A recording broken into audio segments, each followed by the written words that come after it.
Can hear me on here? Wonderful. Thanks for the introduction, Dr. Plain. When I was 5 years old, I really wanted to be the president of the United States and a chef at the same time. That was a dream.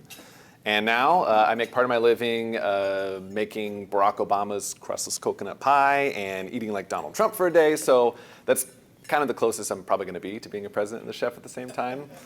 And the path to get there was incredibly nonlinear.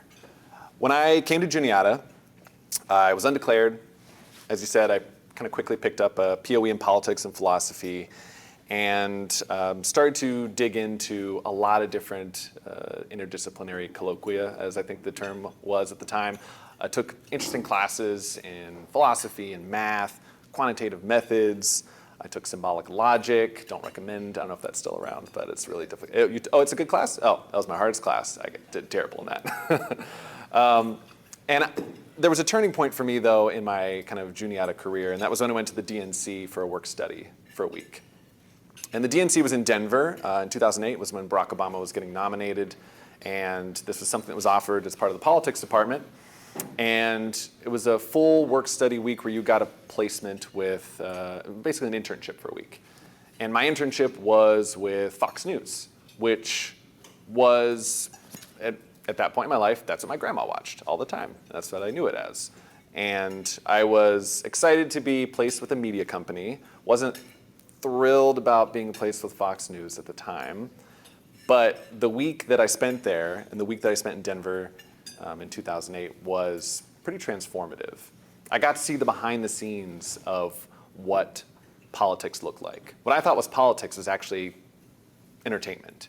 So I would be eating lunch next to like Karl Rove and Shep Smith and all these hosts and famous faces at the time. And I saw that they were all just kind of like putting on an act. They were putting on a show for the cameras. And I was like, oh, this isn't really like politics. It is, but this is also entertainment and media. And so I started to transform my college experience a bit more. I took more film classes. I took more time in the DMS. It was actually called the DMZ at the time, the Digital Media Zone. I'm glad they changed that name, the Zone. And I made a short film here of my own volition. And it wasn't even a part of kind of the curriculum, but I just had the opportunity, had people who were open to it, professors who supported it, and got to pursue this kind of liberal arts education at my time here. And by the end of my college career, I was excited for the next step. I was moving on. I was like, hey, maybe we're going to go to Los Angeles and get into politics and media. I was pumped. I graduated in 2010, which if anyone remembers like 2008, 2010, it was a pretty rough recession. And so I came out of college and applied to 100 jobs. This is before like LinkedIn, Easy Apply and stuff like that too. So I applied like to 100 jobs and didn't get any of them.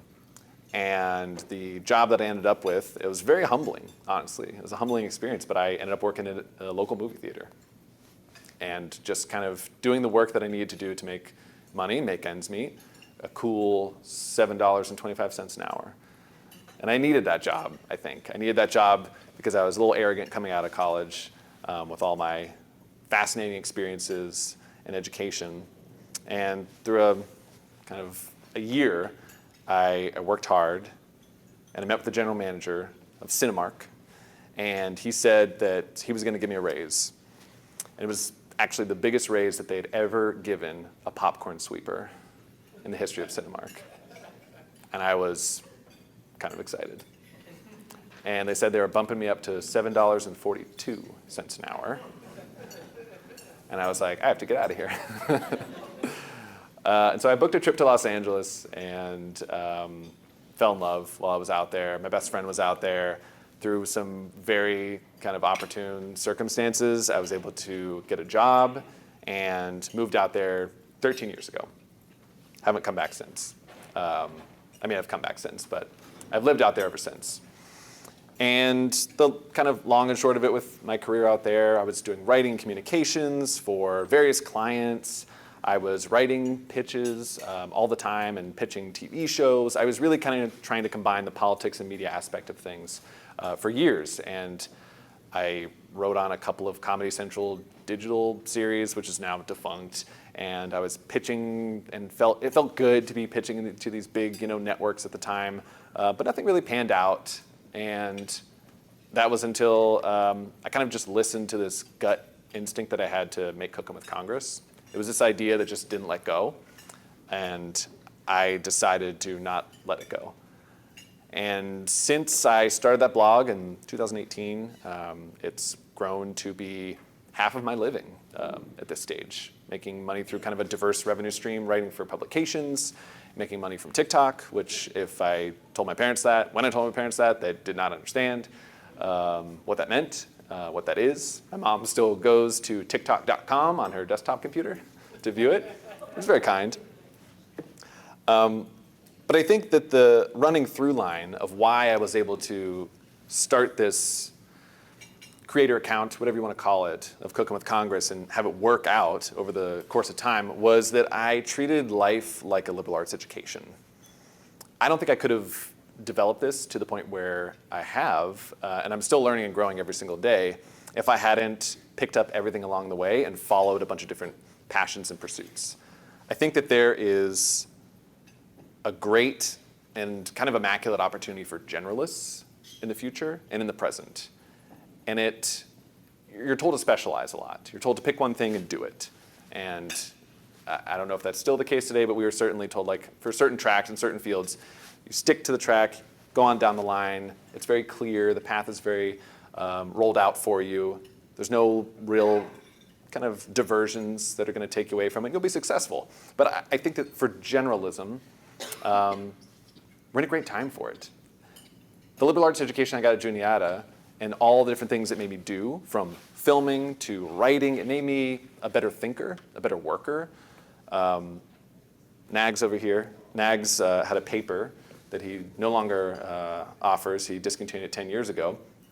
But it was a 4-page paper, and I've told this story before. 4-page paper with 11 pages of references. It was the hardest work I ever did at Juniata.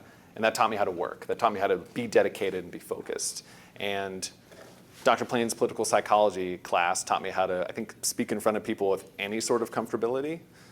And Jim, making a film with his son involved in the DMS at the time, that taught me how to film. I mean, at least somewhat, and know what looks good on camera. And so I took that liberal arts education into every aspect of life. I took an entire year, and this is privileged to be able to do this, but I took an entire year to try everything that I thought I hated just to see what it felt like, because you don't know until you try it. So I thought I hated music festivals. That was not true at all. It was great. I loved it. I thought I hated ketchup. I still kind of hate ketchup. But you gotta try it.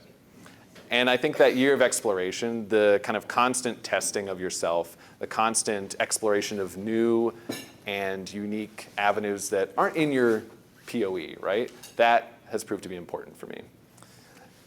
I think everyone's experience is going to be different, but generally speaking, the only pearls of wisdom that I have, and I'm right at this interesting point in my career, to be like totally candid. I feel like it's different with legacy media versus social media and the new kind of media landscape. I'm in the point in my career where if I had to track it to legacy media, I'd be like, okay, I maybe like sold a script and got it produced and made like a little bit of money, and now I'm working in writers' rooms here and there. And I have a lot of friends in the entertainment industry who are in that place, who are beyond. And the next steps are unclear. But it's growth and curiosity leading everything. And I think that the curiosity is something that gets fostered here at Juniata and other liberal arts colleges as well, but at least in my experience here. And it's something that if you're successful in life, you have to be curious. You just have to continue being curious. So take the time also to develop your curiosity. Take the time to develop your intuition too. One thing that I have noticed in my kind of career journey is whenever something feels right, I wish I were a data and analytics person. I feel like that would fit the world better, but it's just not how I make decisions. I think when something comes up and it feels like the right move, that's been the right move. But I had to take time to develop that intuition because it was garbage when I was like 17. I didn't know what I was doing. My intuition was off. So taking the time, finding the silence and the space where it's a really difficult time to find silence and space when you're working hard, you have jobs, you have classes. That's a really big piece of any liberal arts education and any, I think, success. And then just remembering that, you know, the world's not linear, so play the numbers game. Again, you never know what you like or don't like. You never know what you're going to pick up one day and be like, I thought I was into math, and then I tried archaeology, and archaeology is a thing that I care about forever and ever and ever. But you're not going to know until you try an archaeology class. And I'm sure there's so many stories that people have of making that transition, you know, their sophomore year, whenever it is. But your path may not be linear, and be comfortable with that. Because my path from being a 5-year-old who wanted to be the president to cooking with Congress was not linear whatsoever. And a lifelong liberal arts education, that's kind of my goal. And I think that's led to, for me, a lot of happiness, a lot of joy in the work that I get to do, and a lot of personal success, even if by some metrics that's like, oh, well, that's not success to me, but for me, it is success. And I hope that you pursue that liberal arts education here, and I hope that you continue to do it for 10, 20, 50 years. And with that, I'll open up to questions, because I want this to be more kind of interactive than me just talking the whole time.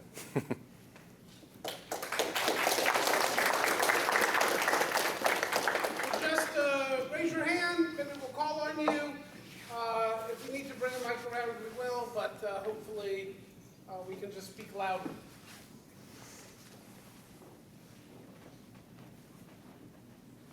Yeah. I'll start you off with a hard one. Who was your favorite professor? And don't feel pressured by these guys looking at you now. Yeah, which one's not in the room right now? I'll pick him. There we go, I'll pick Barlow. It's too hard to pick a favorite professor, you know that. But I will say that something that I really didn't realize how incredible it was that, like, coming back here, all of my professors remembered me. Like, I don't think that speaks volumes about me. I had like a memorable haircut, but other than that, I think it speaks volumes about the kind of culture here, you know, to be able to come back and have Jim and Dennis and Emil be like, of course we remember you, of course we, you know, like, we would love to see you again. Like, that doesn't happen at every school. I know that from personal experience with other people who were like, whoa, you're gonna like go hang out with your professors? That's insane. Like, but it's special, it truly is. Also Jack Barlow.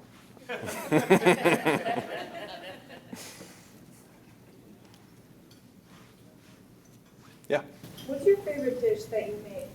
My favorite dish that I've made for Cooking with Congress. So I'll pick two. The most recent one they made that I really liked, I remade Barack Obama's crustless coconut pie, and it was pretty delicious. It's custardy, toasty, easy to make too. Big fan. And then this coffee gelatin, I think I mentioned last night at my lecture talk. It's like Japanese coffee jelly. And from Representative Kika de la Garza, it's espresso, gelatin, and then rum-infused whipped cream, and then just layered all the way up. I would serve that to guests, which is rare for anything that I make on Cooking with Congress. I mostly hide stuff from guests, so that's probably my favorite. My other favorite that is disgusting, the two disgusting favorites are Richard Nixon's ham mousse, because it's beige and slimy and kind of like Richard Nixon. And I tried this frozen mayonnaise dish recently with Jell-O, green Jell-O, like lime Jell-O, and mayonnaise and cottage cheese and pecans. And like, that's not good. And if you put that in the fridge and try it, it's bad. But if you put it in the freezer, it's like, you ever put your teeth on a chalkboard? No? Yeah.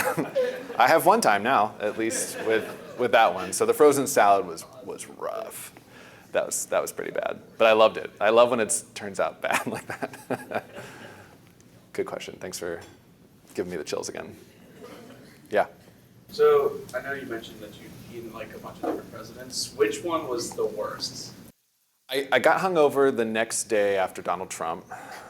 He doesn't drink alcohol or anything, but I got hungover after eating 2 Filet-O-Fishes, 2 Big Macs, and a chocolate malt shake for dinner.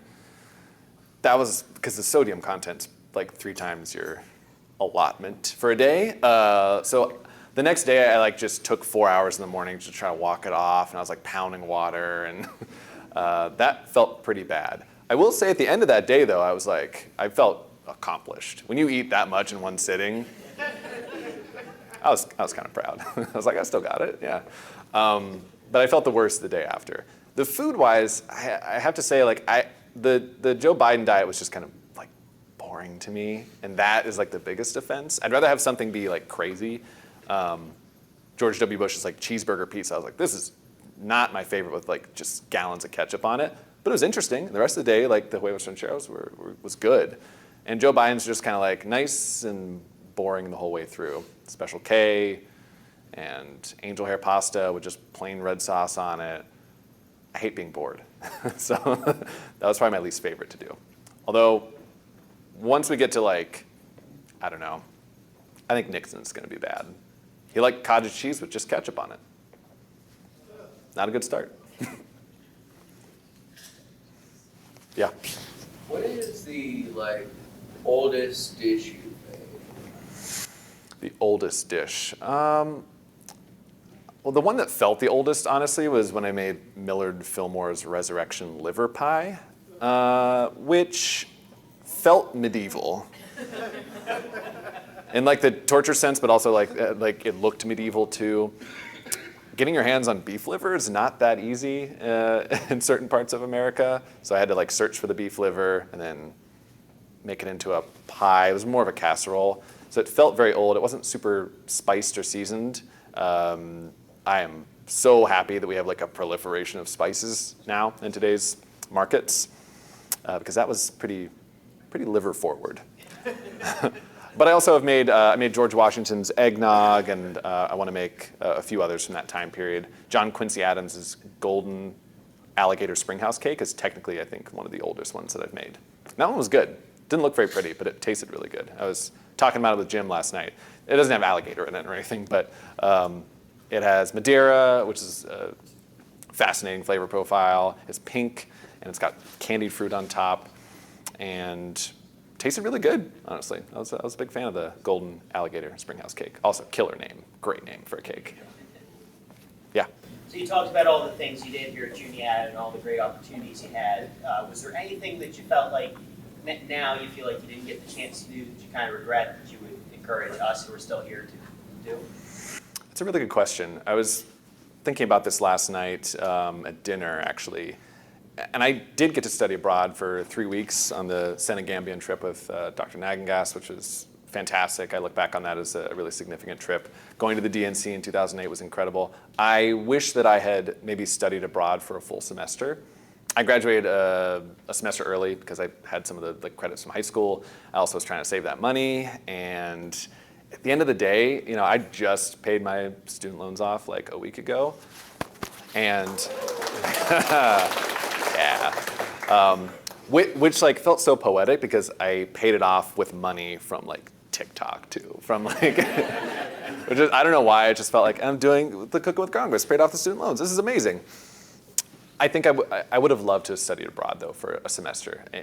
In retrospect, a year, I like saving the money for 6 months in the long run. Like it's an opportunity you don't really have to study abroad when you're in your 30s, right? So I wish I would have done that or taken another internship. Internships are critical for getting jobs in the real world. I think that would have probably led to me not having to apply to 100 different places to get a job at Cinemark. So do an internship. Yeah. So we talked about last night in the lecture about how different foods and like different brands relate to certain economic standings.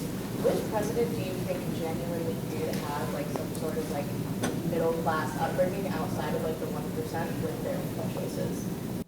So the two that I would say, I think Joe Biden did kind of have that middle class diet, and he genuinely appreciated middle class foods. The other one was Harry Truman stands out.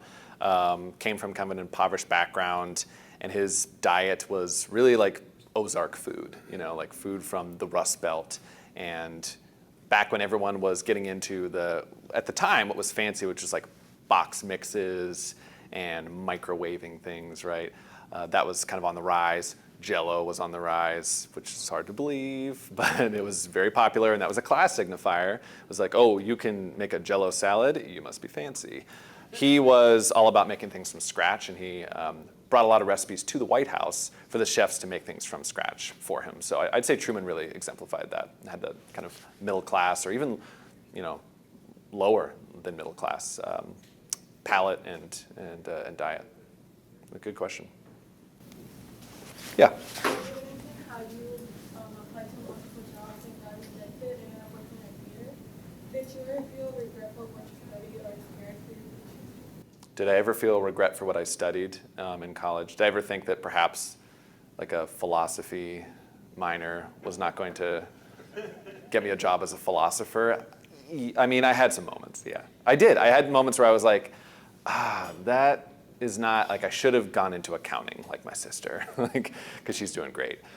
But at the end of the day, like that's just not it wasn't my strength. And I'm a relationships person in general, so like the lifelong relationships that I made after that, like most of, I don't know, I would say 1, 2, 3, 4. I've worked with 4 or 5 Juniata alum out in California. Obviously getting to come back here is incredible, knowing the professors. Some of my closest friends to this day were people I met at Juniata and became even closer with after school. So I always had that relationship like background, and it was always really strong. So I never felt like, oh, like this is a wasted experience or anything like that. And if I hadn't studied what I studied, I wouldn't have met those friends and whatever else. I did think that I wanted to do more media, I think, in the last year, and I started to take them as individual classes. It doesn't change your POE or anything. But as an advisor told me, I think it was Dr. Nagengast, he was like, it doesn't really matter what your POE is. Like the classes matter, what you learn matters. Like your POE can reflect media or psychology or math or whatever else, just take the classes and soak up the knowledge. If they want to look at your transcripts, they can look at your transcripts and they can see you took quantitative methods or statistics. So I took what I wanted to take and learned a lot. Mostly though, my regret was about an internship. I was like, I really, really should have interned with a campaign or something. But again, like winter of 2010, campaign season was over. There was nothing that was heating up at that point, and the recession was in full swing. And so I tried as much as I could to like not make myself feel bad. I was like, you did the best you could, and looked at it as external factors, and truly like that I just needed the humbling experience of working in movie theater. I did also pick up another job during that time, which taught me a lot, which was ghostwriting the memoirs of a 99-year-old art historian, and that taught me a lot about patience.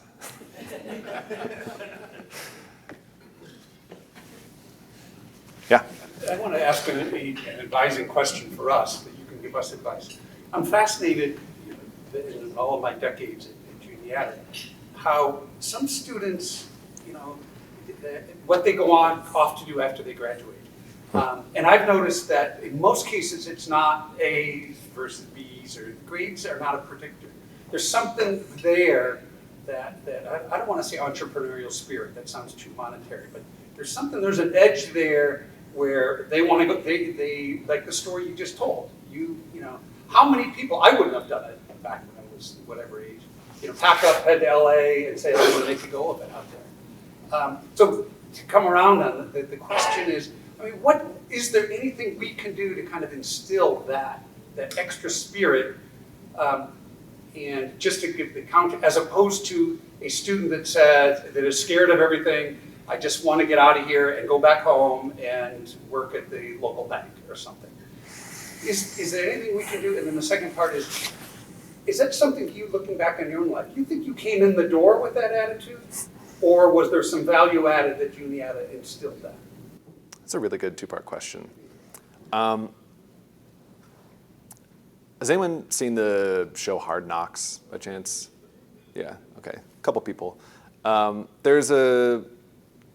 This is an athletic reference, so like if you're not into sports, hold tight. But there's a player on the Detroit Lions, his name's Amon-Ra St. Brown, and he got drafted in like the 4th round of the NFL draft after 16 other wide receivers, and he memorized the names and the schools of every single wide receiver that was drafted before him. And he looks at them every single day, before every single game, and he is now one of the best wide receivers in the National Football League. And it's obsession. He doesn't seem like a super fun dude to be around. But I think there's something inspiring in like the way that he approaches his craft, which is with a certain level of tenacity. And I think that tenacity, you see a lot in sports, you talk about a lot in sports. You don't really talk about it in other realms, except, like starting a business, maybe athletics. But I think that can apply to anything. I think that can apply to the way you attack your schoolwork. I think it can apply to the way you develop relationships even, just like with tenacity. And so I think that's maybe one of the things that I frankly did not have as much of when I was in high school. Looking back, I don't think I was an incredibly tenacious 16-year-old. I think I was pretty laid back. I remember like being in a class and the question from my US history teacher was, what do you think is the most dangerous thing in the world? And I said, I was thinking I was really smart. I was like, complacency. And she was like, it's funny that you're saying complacency. And I was like, because I just had this kind of laid back attitude and that self-image too. I was wearing all tie-dye, I had super long curly hair, you get it. I was laid back and and so I think I had to drop this idea of who I was at the door a little bit here and really investigate the self. And that sounds esoteric and it's hard for a school to be, and hard for an advisor to just be like, investigate who you are. But I think that's a massive part of it. And we've talked about this, Jim and I have talked about this, and Dennis, I think you were part of that conversation as well, of just like finding out who you are is sort of your number one job for the next 60 years. And if you get to the end of it and you're like, oh, I don't really, have a central self, like that's a great answer too. Maybe just a collection of ideas. I don't know. But I think that having to drop the self-image, get rid of this idea of like, well, I'm just a cool laid-back guy who just likes to, go with the flow and whatever. That wasn't really my truest self, and to discover that at Juniata, that's, I think, incredibly valuable. And then as to what you did specifically, what any of my professors did specifically to let that happen, I think it was just pushing, pushing when and encouraging people to work hard. Like I came in with no work ethic, essentially. I truly believe that. And I think I learned a work ethic from being at Juniata, and took that kind of mentality, that athlete's mentality as a non-athlete, into my creative work. And so I hope that kind of answers your question a little bit. I don't know if anyone's ever told you should push them harder, Nags, but sorry. Yeah. What would be the most valuable learning outcomes?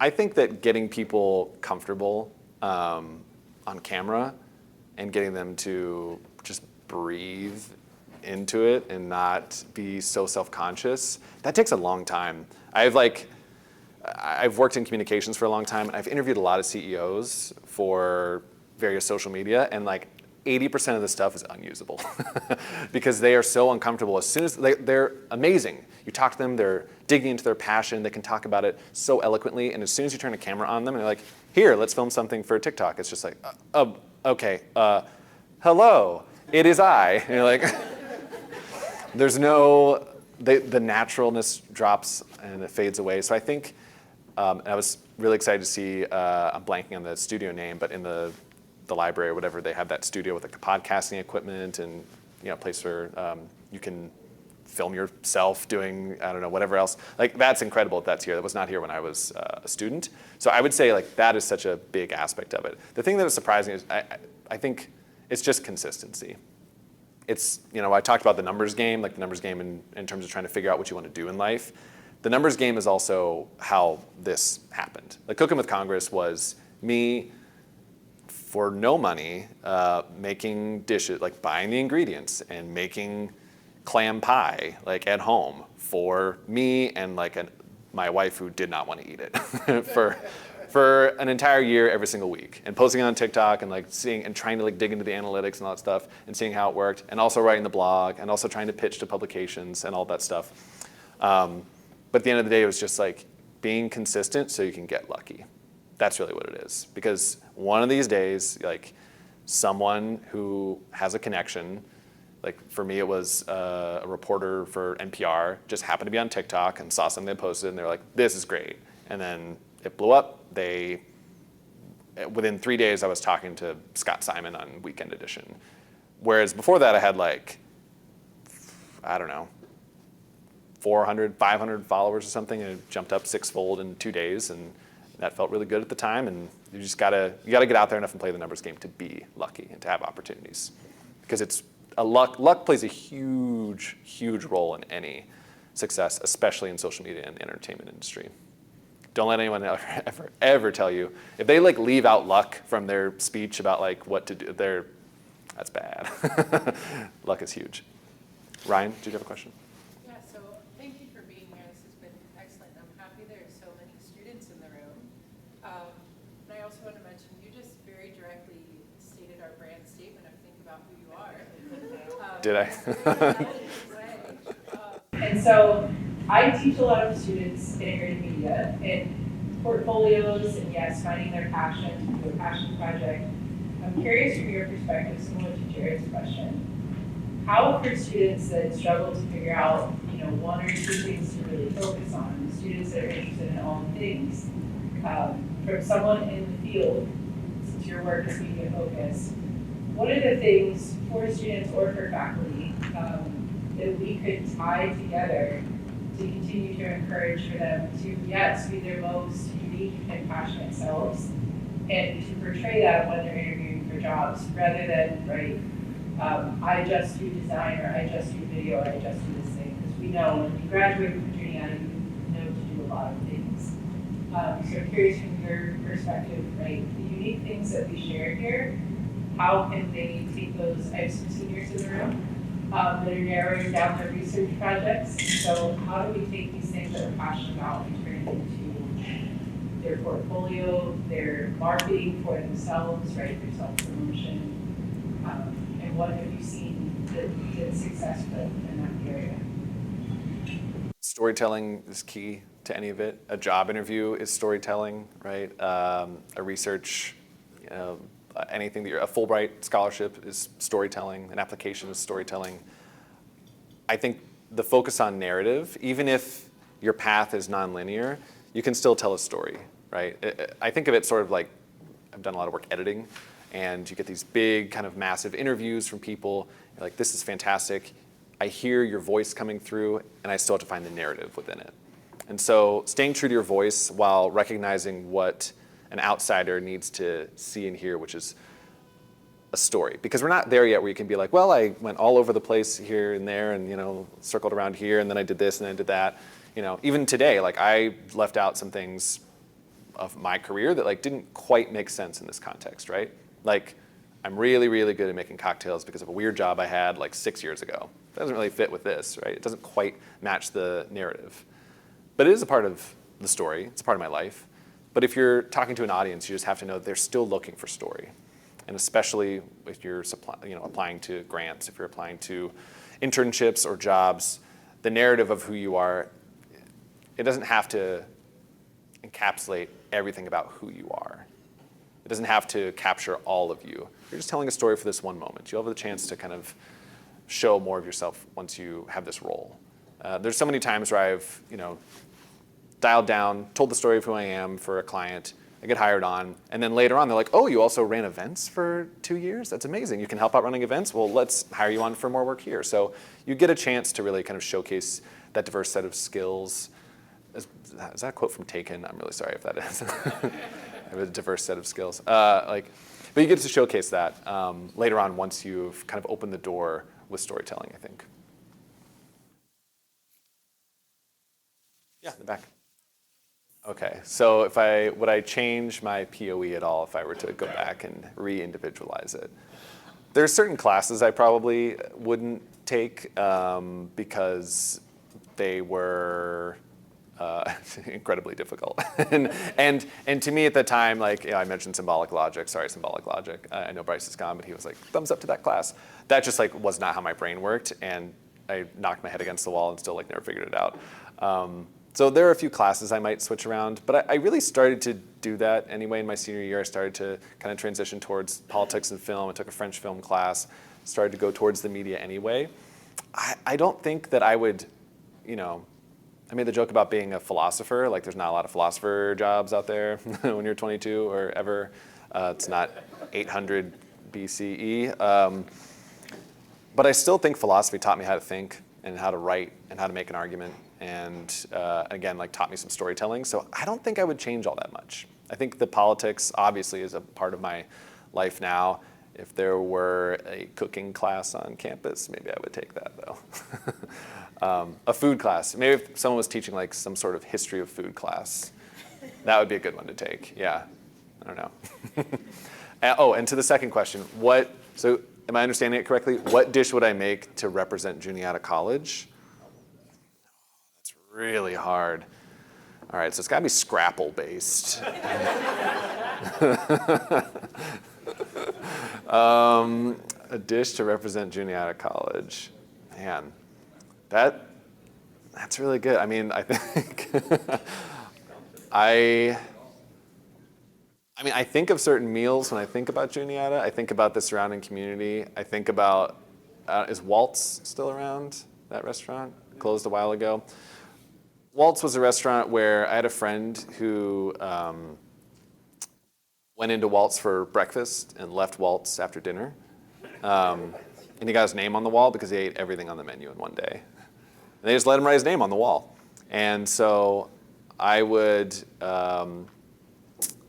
in his honor, and as a great Juniata memory, I think I would blend up all of the menu items from Waltz, mix it with some gelatin, and freeze it.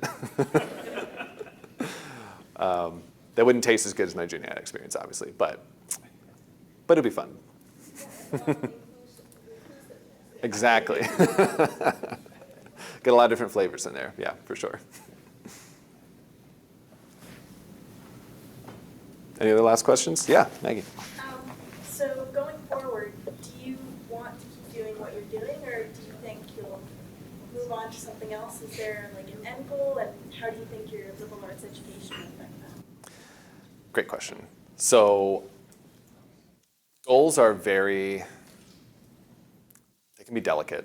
So I don't talk about all of them, right? Because like dreams are fragile. So some I'm like, I'm gonna play it close to the vest until we get there. But I was just like interviewing on a podcast and I said that same thing. I was like, I don't know what I want to share here because dreams are delicate. But I would love to start getting other people to taste this stuff, not just me, because it's fun. Because like I would rather, like, it would be great to like watch like Dr. Plain eat frozen salad also instead of just me. Wouldn't it be great to like see Jimmy Kimmel eat this stuff? Like that's, I think the next step is to bring more people in on the fun and the horror of it. So to me, that's the next step. I have a lot of folks I know who work in like the comedy space out in LA, especially with stand-up comedians. So like my goal is to start filming more two-person with them, maybe some horizontal instead of vertical, we'll see, and get their reactions. Because I think like they're stand-up comedians, they're hilarious, they're funnier than I am. I am gonna make them eat cottage cheese jello with me and just kind of like have a back and forth. So I think that's one aspect that I'm really excited about. But the cool part about having something that's yours is that it's, for me at least, just like bubbling with ideas, and I just don't have enough time. So if I get to be fully self-supporting just with this and have like no other income except what's coming from Cooking with Congress and the various kind of connected opportunities and creative avenues, that's the goal, is to make a full-time living off of this in whatever way kind of works with my life, you know. And so maybe also the world's worst cookbook one day. Oh, and I didn't answer the second part of your question. How did the liberal arts education kind of connect to that? Again, just like to be able to do that, I need to learn how to pitch better, right? I need to learn how to develop recipes. I need to learn how to lead a team for developing a cookbook. I mean, like, if I really want to make a cookbook one day, which would be fun, it's a lot of work. There's a great podcast out there, The Sporkful, that goes through the process of him making his pasta cookbook. And I was like, this is a ton of work. It's like a lot of back and forth with recipe developers. You have to make the connections there. You have to go on tour and sell this book constantly. And so it's all a world in which I'm like, oh, I'm so curious about what that actually looks like. And so I want to get good at all the surrounding aspects, at least good enough that I can start to make it happen. And I think that's that liberal arts education kind of coming into play is how do I learn what I can in every single possible new avenue that this series can go? Yeah, good question. So I came close to being a politician, actually. I ran for city council in 2020. It was in the middle of the summer, and I felt like, honestly, I was making Cook with Congress at the time, and I was like, this needs to be like I just didn't feel it. I just didn't feel it that year. And so I put it aside and tried to run for city council in my local town, and did not win, unfortunately. But the campaign was fascinating, and I did win like 80% of the college vote, I will say. Students really showed out. But the student vote was also like, it's a mostly 60 and up voter populace, so did not win. Anyway, what dish would I make though? That's brilliant. I wish I would have had a dish then. I could have won. I'm like a pasta person. Like my favorite thing is just like pantry noodles, whatever. Like whatever you can find in your pantry or in your fridge and put it together with noodles is my favorite. So like if you get good at flavor combinations, you're like, I know like the 2 or 3 things that go together. Like, okay, I got like a can of corn, I got some feta, I got a bunch of green onions. I can make a really good like noodle dish with that. So I'd make some kind of noodle dish that would have a clever name that I can't think of right now. It'd be so clever. Yeah. Were you always an adventurous eater, or has this sort of like broadened your spectrum? Do you find yourself trying more things now than you did before? I mean, I'm definitely trying a lot more now just by volume because so many of these foods are new in the way that the base ingredients are combined. You know, like no one, when I was a kid, was combining mayonnaise and cottage cheese and ham and Jell-O. So I think that I am tasting more just by that kind of that series, but I was always an adventurous eater. I grew up in like rural Pennsylvania, and I feel comfortable sharing in this room, but I've eaten like a lot of strange foods coming from rural Pennsylvania. Has anyone eaten squirrel here? Yeah. How about raccoon? Yeah. Okay, Jim. All right. How about possum? I draw a line. Yeah. Groundhog, fox. Yeah, there we go. There's some weird ones. My dad was like a primitive archer when I was growing up, so like a primitive bow hunter. So he would go out and he would like cut down a tree, make a bow out of it. I'm not exaggerating. He would cut down a tree, make a bow out of it, and go out and like hunt animals. And so I got to eat a lot of really strange and interesting foods that way when I was a kid, and just kind of have always been up for trying anything. And there's really only a few foods I just don't like flat out. Ketchup is one of them. I'm not a big ketchup fan. But otherwise, like, I'll try anything once, and most things I'll try a few times because it takes a while to get used to it, you know? Like, you're not gonna like possum on your first try. You're probably not gonna like possum. All right, so let's thank Bennett. Thank you.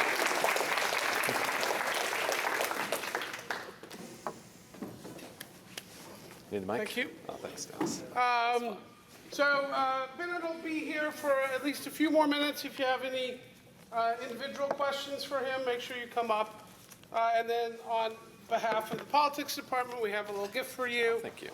So now you've got some politics department branded swag. So, thank you so much. So thanks again for coming, and it's been great seeing you again. Thanks, Dennis. Great to see you. Thanks for being here. It was fun.